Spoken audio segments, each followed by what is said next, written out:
ప్రభువైన యేసు క్రీస్తు యొక్క అతి పరిశుద్ధ నామంలో మీ అందరకు అమలాపురం హౌసింగ్ బోర్డ్ క్రీస్తు సంఘము మరియు కాకినాడ బాపూజీ నగర్ క్రీస్తు సంఘముల తరపున సత్య సువార్త అనే మా టీవీ ప్రసారాలకు స్వాగతం తెలియజేస్తున్నాను. ఇవాళ ధ్యానాంశం ఏంటంటే సత్యము మిమ్ములను స్వతంత్రులుగా చేయును, లేదా నీ వాక్యమే సత్యము. ధ్యానాంశం ప్రార్థన చేసుకుందాం. పరలోకమందున్న మా ప్రియ తండ్రి, పరిశుద్ధుడా నీ పరిశుద్ధ నామమునకు స్తోత్రములు స్తుతులు తెలియజేస్తున్నా తండ్రి.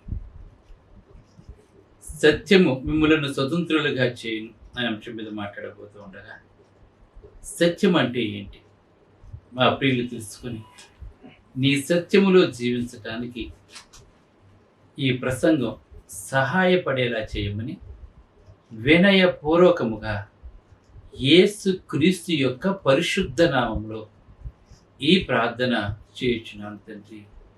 ఆమేన్. సత్యము మిమ్ములను స్వతంత్రులుగా చేయును. సత్యము అంటే ఏంటంటే, యోహాను సువార్త 8వ అధ్యాయము, ఇక్కడ ప్రభువైన యేసుక్రీస్తును మాట్లాడుతున్నాం. 31 నుంచి చూసినట్లయితే ఇక్కడ మాట్లాడుతున్నాడు. ఆయన మాట్లాడుతుంటే ప్రభువైన యేసుక్రీస్తు వారు, కాబట్టి యేసు తనను నమ్మిన యూదులతో, మీరు నా వాక్యమందు నిలిచిన వారైతే నిజముగా నాకు శిష్యులై ఉండి సత్యమును గ్రహింతురు, అప్పుడు సత్యం మిమ్ములను స్వతంత్రులుగా చేయును అని చెప్పాడు. ఆయన ఇంకొక చోట ఏమంటే ప్రభువైన యేసుక్రీస్తు వారు నీ దేవుని యొక్క వాక్యమే సత్యం అని తెలియజేస్తున్నాడండి. ఆయన సత్యము అంటే ఏంటంటే దేవుని యొక్క వాక్యము, నీ వాక్యమే సత్యము అని ఉంటుంది. సత్యం అంటే దేవుని యొక్క వాక్యం అనమాట. ఏం చెప్తున్నాడు? మీరు నా వాక్యమందు నిలిచిన వారైతే, నిలిస్తే నిజముగా నాకు శిష్యులు అయ్యండి సత్యమును గ్రహిస్తారని చెప్తున్నాడు. ఇక్కడ సత్యమును గ్రహించుట అన్న దాని కనుక మనం ఆలోచన చేసినట్లయితే, చాలా మంది గ్రహించటం లేదు. గ్రహించుట అంటే, సపోజ్ మనం హెల్తీగా ఉన్నాం, ఏదో మన శరీరంలో ఏదో ఒక చోట ఒక సెగగడ్డి వేస్తుంది అనుకోండి,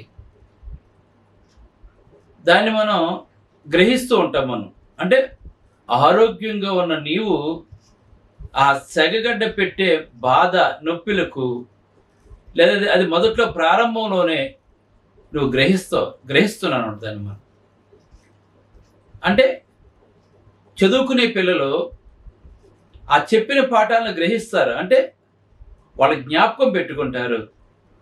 సపోజ్ ఒక ఎంబీబీఎస్ చదువుతున్నాడు అనుకోండి, అక్కడ కాలేజీలో చెప్పిన అన్ని లెసన్స్ కూడా వాళ్ళు గ్రహిస్తుంటారు. గ్రహించి డాక్టర్ అయిన తర్వాత దానిని వైద్యం రూపంలో దాన్ని చూపిస్తూ ఉంటాడు. వాడు ఎవరైనా ఒక రోగి వెళ్ళినప్పుడు, సపోజ్ ఇతనికి ఎలా డయాగ్నోస్ చేయాలి, అతనికి వ్యాధి ఏంటి అంటే, వాళ్ళు చదువుకున్నది అంటే ఈ వ్యాధి వచ్చింది అంటే దానికి కారణం ఇది అని వాళ్ళు చదువుకున్నారు, దాన్ని గ్రహించారు కనుక వాళ్ళు ఆ వ్యాధికి చికిత్స చేస్తూ ఉంటారు. అది గ్రహించటం అంటే. ఒక ఇంజనీర్ ఉన్నాడు, సివిల్ ఇంజనీర్ ఉన్నాడు, అతను ఒక బిల్డింగ్ కట్టాలి.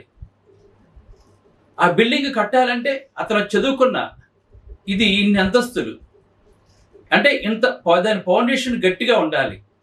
అంటే ఒక 5 స్టేర్స్ మనం వేసినట్లయితే దాని ఫౌండేషన్ ఎంత గట్టిగా ఉండాలో, సింగిల్ స్టేర్ వేస్తే దాని ఫౌండేషన్ ఎలా ఉండాలి, దానికి ఏ రకమైన ఐరన్ మనం వాడాలి. అదే 5 స్టేర్స్ కనుక మనం వేసినట్లు అనుకోండి, 5 అంతస్తులు కడుతుంటే దానికి మన సింగిల్ స్టేర్కి వేసినటువంటి స్టీల్ సరిపోతుంది దానికి. అలాగే కొలతలు ఉంటాయి, మెజర్మెంట్స్ ఉంటుంటాయి. వాళ్ళకి ఎలా తెలుస్తుంది? అది గ్రహిస్తారండి వాళ్ళు. ఒక మేస్త్రి ఇల్లు కట్టినా కూడా, ఓకే ఇంత ఉంది ప్లింత్ ఏరియా, దాంట్లో ఇన్ని గదులు వస్తుంటాయి, గ్రహింపు అనమాట అది. ఒక చిన్న దాంట్లో నువ్వు 10 గదులు కట్టాలంటే కుదరదండి. ఎందుకంటే రావు అక్కడ. గ్రహించడం అంటారు దాన్ని మనం.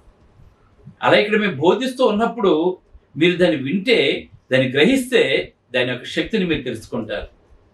వాక్యం చెప్తున్నాడు, గ్రహించేవాడు ఏం చేస్తాడంటే నిజమా కాదా, దేవుడు చెప్పిందా కాదా, ఇది మనుషులు చెప్పిందా దేవుడు చెప్పిందా, నువ్వు గ్రహించడం ద్వారా తెలుసుకుంటావు. చాలామంది వింటారు కానీ గ్రహించరండి వాళ్ళు. అందుకే భిన్నమైన మార్గంలో వెళ్ళిపోతున్నాడు వాడు. బోధించేవాడు కూడా భిన్నమైన మార్గాన్ని రైట్ అన్నట్టుగా బోధిస్తూ ఉంటాడు. ఇక్కడ చూసినట్లయితే మనలందరినీ సృజించినటువంటి ప్రభు అయిన యేసుక్రీస్తు వారు ఈ లోకంలోకి వచ్చినప్పుడు తాను దేవుని కుమారుడని చెప్పడానికి స్వయంగా ఎన్నో అద్భుతాలు, ఆశ్చర్యకార్యాలు, సూచక క్రియలు చేసినా కూడా వాళ్ళ నమ్మటం లేదంటే, వాళ్ళు గ్రహించడం లేదంటే ఏమనుకోవాలో మీరు అర్థం చేసుకోండి. గ్రహించట్లేదు చాలామంది. అందుకే నా వాక్యం మాట్లాడుతున్నాడండి ఆయన. ఏమన్నారండి ఆయన?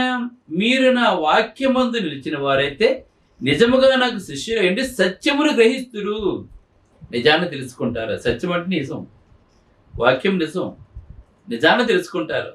నువ్వు నిజాన్ని తెలుసుకుంటే ఓహో ఇది నిజమా అని మనకు తెలుస్తూ ఉంటుంది. మనకు అది నిజమని గ్రహించిన తర్వాత నువ్వు నమ్ముతావు. అది అబద్ధం అంటే నువ్వు నమ్మవు కదా. కానీ వీళ్ళ అబద్ధాన్ని నిజమని నమ్మిస్తున్నారు. వీళ్ళు అబద్ధాన్ని నిజమని నమ్మిస్తున్నారు తప్ప నిజాన్ని ఇది నిజమని చెప్పడం లేదండి మనుషులు. అందుకే యేసుప్రభు మాట్లాడుతానంటే మీరు నాకు శిష్యులై ఉండి సత్యమును గ్రహించుదురు, అప్పుడు సత్యము అంటే దేవుని యొక్క వాక్యము, నేను చెప్పిన మాటలు మిమ్మల్ని స్వతంత్రులుగా చేస్తాయని చెప్పాడండి. ఏం చెప్పాడు? నువ్వు సత్యమును గ్రహిస్తే నువ్వు పాపం నుండి విడుదల పొందుతావు. పాపం నుండి విడుదల పొందితే నువ్వు వెలుగులో జీవిస్తావు, నిత్య జీవానికి వాసులుగా ఉంటావు, పరలోకాశీర్వాదాలని పొందుతావు. దాని యొక్క అర్థం అది. నువ్వు స్వతంత్రుడిగా ఉంటావు. లేదంటే పాపానికి బానిసగానే ఉండాలి, పాపానికి దోసుడిగానే ఉండాలి. దాసుడు అంటే పనివాడు. నువ్వు స్వతంత్రంగా ఉండాలని కోరుకుంటున్నావా, పనివాడుగా ఉండాలని కోరుకుంటున్నావా? నువ్వు పాపంతో ఉన్నట్లయితే నువ్వు పనివాడువే, దాసుడివే. కానీ స్వతంత్రం ఎప్పుడుతో నువ్వు యేసుక్రీస్తు దేవుని కుమారుడిని నువ్వు గ్రహించినప్పుడు, ఆయన నా కొరకు ఈ లోకంలోకి వచ్చాడని గ్రహించినప్పుడు, నా కొరకు చనిపోయాడని, నా కొరకు రక్తం కార్చాడని, తిరిగి లేచాడని మనం ప్రభు అయిన యేసుక్రీస్తుని దేవుని కుమారుడిగా ఒప్పుకున్నట్లయితే మనం కూడా మరణం నుండి విడిపింపబడతామని, యేసుక్రీస్తు ఎలాగైతే సజీవుడో మనం కూడా అలాగే సజీవుడిగా ఉంటామని నువ్వు గ్రహిస్తాను. అందుకే మీరు నా వాక్యమును వింటే గ్రహిస్తారని చెప్తున్నాడు. మీరు స్వతంత్రులుగా ఉంటారంటే మేము పాపానికి దాసులుగా ఉంటారని మాట్లాడుతున్నారు. పైగా వాళ్ళు ఏమన్నారు తెలిసిన వాళ్ళు 19 వచ్చిన అందుకు వారు ఆయనతో మా తండ్రి అబ్రహాం అనేది. అప్పుడు యేసు మీరు అబ్రహాం పిల్లలైతే అబ్రహాము చేసిన క్రియలు చేస్తారు. నిజమే. వాళ్ళు ఏం చెప్తున్నారు? మేము నీతో సంబంధం లేదు, మా తండ్రి వేరే, మేము అబ్రహాం సంతానం అని చెప్తున్నాడు వాళ్ళు. కరెక్టే. మరి అబ్రహాము సంతానం అని చెప్పుకుంటున్నప్పుడు మరి అబ్రహాము చేసిన నీతి క్రియలు నువ్వు చేయాలి కదా. యేసుడు అడుగుతున్నానండి. మరి అబ్రహాము సంతతి అయితే, అబ్రహాము యొక్క పిల్లలైతే మీరు ఆయన చేసిన పనులు ఎందుకు చేయట్లేదు అని అడుగుతున్నాడు ఆయన ప్రభు అయిన యేసుక్రీస్తు వారు. అందుకే ఏమని మాట్లాడుతుంటే ఆయన కాంటెక్స్ట్ చూడండి. ఏమని మాట్లాడుతుంటే ఆయన ఆదికాండము 12వ అధ్యాయం మనం 1 నుంచి 12 చూసినట్లయితే వాళ్ళు ఏం చెప్తున్నారంటే మీరు నా వాక్యమందు నిలిచిన వారైతే మీరు నాకు శిష్యులైందురు, అప్పుడు సత్యాన్ని గ్రహిస్తారు, మీరు స్వతంత్రులుగా ఉంటారని చెప్పినప్పుడు వాళ్ళు ఏమంటారంటే వాళ్ళు మేము ఎవరికీ దాసులం కాదు, మేము స్వతంత్రులం అని మాట్లాడుతున్నానండి. పైగా అబ్రహాం సంతానం అని చెప్తున్నారండి వీళ్ళు. అయితే ఆ యాకోబు పత్రిక 2:23 చూసినట్లయితే అబ్రహాము నీతిమంతుడు, అతడు దేవుని స్నేహితుడని పిలువబడ్డాడు. అబ్రహాము నీతిమంతుడు, దేవుని యొక్క స్నేహితుడిగా పిలువబడ్డాడు. మరి మీరు నన్ను ఎందుకు దూషిస్తున్నారు? నాకు పరలోకం నుండి వచ్చినటువంటి వాడినే కదా నేను. పైగా అబ్రహాం సంతానం అన్నారు. అబ్రహాం దేవునికి స్నేహితుడు. మరి మీరు దేవునికి ఎందుకు విరోధంగా ప్రవర్తిస్తున్నారు? ఈవేళ అనేక మంది ఈ యూదులు యేసు ప్రభుతో ఎలాగైతే వాగ్వేదానికి దిగుతున్నారో ఈవేళ సత్యముతో అనేక మంది ఇలాగే దిగుతున్నారండి. ఇది సత్యము అని చెబుతుంటే వాళ్ళు నమ్మటం లేదండి. ఇప్పటికీ కూడా అనేక మంది ఇది సత్యము, ఇదే సత్యము, ఇలాగే ఉండాలి అని చెబుతూ ఉంటే ఇక్కడ యూదులు ఎలాగైతే యేసు ప్రభుతో వాదిస్తూ ఉన్నారో మేము అబ్రహాం సంతానం చెప్పుకుంటున్నారు తప్ప మరి అబ్రహాము నీతి క్రియలై కనపట్లేదు. ఈవేళ అనేక మంది ఇలాగే చెప్పుకుంటున్నారు. ఈవేళ మేము క్రైస్తవులు అని చెప్పుకుంటారు. తెల్లబట్టలు వేసుకుంటే క్రైస్తవులు అయిపోరు. ఈ మధ్యన ఫ్యాషన్ అయిపోయింది. తెల్లబట్టలు వేసుకుంటే క్రైస్తవులు, తెల్లబట్టలు వేసుకోకపోతే క్రైస్తవులు కాదు, మీరందరూ తెల్లబట్టలు వేసుకునే రావాలి. కొంతమంది బోధకులు తయారయ్యారంటే వీళ్ళు. ఏ బట్టలు వేసుకున్నా నువ్వు తెల్లబట్ట వేసుకుని నీ హృదయం మంచిది కాకపోతే ఎందుకు నువ్వు తెల్లబట్టలు వేసుకోవటం? హృదయం కావాలి దేవునికి, తెల్లబట్టలు కాదు కావాల్సిన దేవుడికి. అదొక కోటి కింద పిల్లలకు యూనిఫామ్ ఎలాగో కోటి కింద పెట్టేశారు. దానికి చాలా సంఘాలు వైట్ అండ్ వైట్ వేసుకుని వెళ్ళాలి. దేవుడు చెప్పలేదండి, ఇష్టం వచ్చిన బట్టలు వేసుకో, నువ్వు నీ హృదయం పూర్ణ హృదయంతో ఆరాధించు, పూర్ణ వివేకంతో ఆరాధించు. దేవుడు తెలియచేసి అంతే. నువ్వు బట్టలు తెల్ల వేసుకుంటేనే నువ్వు పరిశుద్ధుడు, తెల్ల బట్టలు వేసుకోకపోతే పరిశుద్ధుడు కాదు. వెలుగుదూత వేషం అంటే అంతా. అందుకే వెలుగుదూత వేషం ధరించుకుంటాను. వెలుగుదూత అంటే వెలుగుదూతలు ఎలా కనబడతారు? దూతలు తెల్లటి వస్త్రాలతో కనపడతారు, మహిమగాలంగా కనపడుతుంటారు వాళ్ళు. మనకు లోకసవార్తలు చూస్తున్నాం. మనం యేసుప్రభు సమాధి దగ్గర తెల్లని వస్త్రములు ధరించినటువంటి ఒక పొడిచివాడు ఉంటుందండి అక్కడ. అంటే తెల్లని వస్త్రాలు వేసుకుంటే నువ్వు క్రైస్తవుడు. ఈవేళ దొంగ బోధకులు తయారైపోయారండి. ఈవేళ భయంకరమైన బోధలు చేస్తున్నారండి. ఈవేళ కనుక తెలుసుకోవాలి మనం. ఇలాగే వాదిస్తూ ఉన్నారండి. అప్పుడు యేసు అంటున్నాడు, సరే అయితే అబ్రహాము మరి సమస్తాన్ని విడిచిపెట్టి వచ్చేసాడు, దేవుని మాటకు లోబడ్డాడు. మరి మీరు ఎందుకు లోబట్టం లేదు అడుగుతున్నాడు. మీరు ఎందుకు లోబట్టం లేదు? మరి అబ్రహాము సంతానం అయితే, మీరు అబ్రహాం పిల్లలు అయితే, అబ్రహాం నీ ఇంటిని, స్వజనమును, బంధువుల్ని అందరినీ విడిచిపెట్టి వచ్చేమంటే వచ్చేసారు కదా. దేవుడితో ఎప్పుడైనా వాదించాడా? మరి ఏమి ఈ క్రియలు అడుగుతున్నాడు ఆయన. ఇంకా అతను కుమారుని బలి ఇవ్వటానికి కూడా వెనకాడలేదు అబ్రహాం. మరి మీరేంటి? మరి దేవుడు తెలియచేస్తున్నాడు, తన కుమారుని చిత్తం ప్రభు చెప్పి మోరియా పర్వతం మీద తీసుకెళ్ళిపోయాడు అబ్రహాము. మరి ఆ క్రియలు మీలో ఏవి? దేవుడు అడుగుతూ ఉన్నాడండి. కనుక మత్తయి సువార్త 3:7-10 చూసినట్లయితే, అబ్రహాం మాకు తండ్రిని మీలో మీరు చెప్పుకొనవద్దు అని మాట్లాడుతున్నాడు. ఇవాళ చాలా మంది క్రైస్తవులు అని చెప్పుకుంటున్నారు. ఇవాళ అస్సలు నిజమైన క్రైస్తవులు కాదండి. అక్కడ దేవుని బోధ ఉండదు, అక్కడ సత్యం ఉండదు, దేవుడు చెప్పిన పద్ధతులు ఏమీ ఉండవండి. అక్కడ వాళ్ళు ఇష్టం వచ్చి పెట్టేస్తూ ఉంటారండి. ఒక చుట్టూ సంగీతాలు పెట్టేసుకుని ప్రజలను ఉర్రూతులొగించేస్తున్నాడు. సంగీతంతో ఉర్రూతులొగించేస్తున్నారు జనాలు. అదే గొప్పది, అక్కడికే గంభీరంగా ఉందని చెప్పి అనుకుంటున్నారు జనాలు. ఆనాడు అపోస్తులు ఏమైతే బోధించారో అదే నిజమైంది. యేసుప్రభు చెప్పింది అపోస్తులు చేశారు, తండ్రి చెప్పింది క్రీస్తు చేశాడు, క్రీస్తు చెప్పింది అపోస్తులు చేశారు. అపోస్తులు ఏమైతే చెప్పారో పరిశుద్ధాత్మ బైబిల్లో వ్రాయించాడు. కనుక సత్యాన్ని తెలుసుకోవాలి మనం. అప్పుడు మీరు స్వతంత్రంగా ఉంటారని చెప్పి యేసుప్రభు తెలియజేస్తారు ఇక్కడ.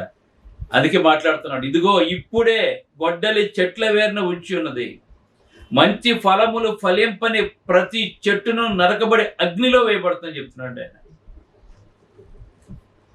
క్లియర్గా తెలియజేస్తున్నానండి. మంచి ఫలములు ఫలించని ప్రతి చెట్టు కూడా, అంటే నువ్వు సత్యంలో లేకపోతే, మనుషులు కల్పించిన దాంట్లో నువ్వు ఉన్నట్లయితే, సత్యమును తిరస్కరించినట్లయితే, పనికిరాని చెట్టు గొడ్డలతో నరకబడి ఎలాగైతే అగ్నిలో వేయబడుతుందో నీవు కూడా అగ్నిలో పడబోతున్నావు. ఆ అగ్నిలోంచి లాగటానికే యేసుప్రభు ఈ లోకంలోకి వచ్చాడు. తెలుసుకోవాలి మనం అందరము కూడా. కానీ ఇంకా భయంకరమైన భిన్నమైన మార్గాల్లోకి వెళ్ళిపోతారు మనుషులు. తమ ఇష్టం వచ్చినట్టు పేర్లు పెట్టేసుకోవడం, ఇష్టం వచ్చినట్టు ఆరాధన చేసేట్టు దేవుని నామానికి అవమానకరంగా చేస్తున్నారు వాళ్ళు.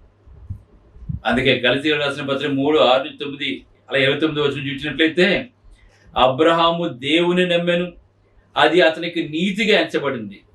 నీవు కూడా దేవుని నమ్మితే సత్యమును తెలుసుకుంటేనే, నువ్వు సత్యం కాకుండా నువ్వు దేని నమ్మినా కూడా నువ్వు పరలోక రాజ్యానికి పోతాడు. కాబట్టి విశ్వాస సంబంధులే అబ్రహాము కుమారులని మీరు తెలుసుకోండి అని మాట్లాడుతున్నాడు.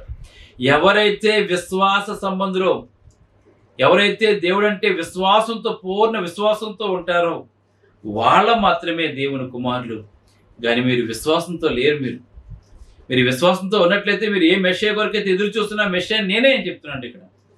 ఇంకా దేవుడు విశ్వాసం మూలముగా అన్యజనులను నీతిమంతులుగా తీర్చిన లేఖనం ముందుగా చూచి నీ యందు అన్యజనులందరూ ఆశీర్వదింపబడుదురని అబ్రహాముకు సువార్త ముందుగా ప్రకటించాడు దేవుడు. కాబట్టి విశ్వాస సంబంధులే విశ్వాసము గల అబ్రహాముతో కూడా ఆశీర్వదింపబడుదని చెప్తున్నారండి.